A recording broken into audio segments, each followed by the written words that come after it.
যদি তোমাদের দিনগুলো খুব ব্যস্ত ব্যস্ত লাগে, যদি মনে হয় একটুও শান্তি পাওয়া যায় না, তাহলে সূরা লাহাব, কোরআনের ৭ নম্বর সূরাটি তোমাদের জন্য।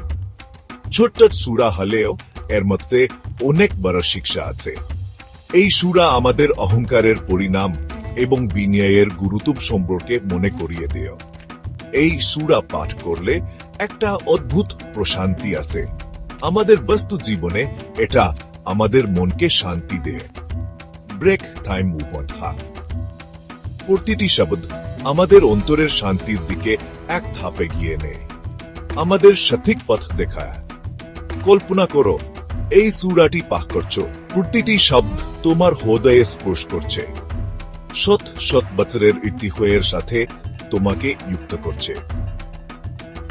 তুমি অনেকদিন ধরে কোরআন পারো বা এই মাত্র শুরু করেছ, সূরা লাহাব তোমাকে বীরতি নেয়ার, চিন্তা করার এবং এর সুনন্দরে অনুভব করার আমন্ত্রণ জানায়।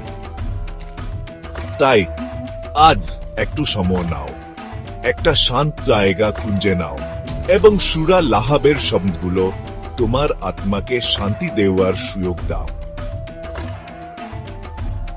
মনে রাখবেন, সরল বিশ্বাসের মধ্যে আমরা আমাদের সবচেয়ে বড় শক্তি পাই।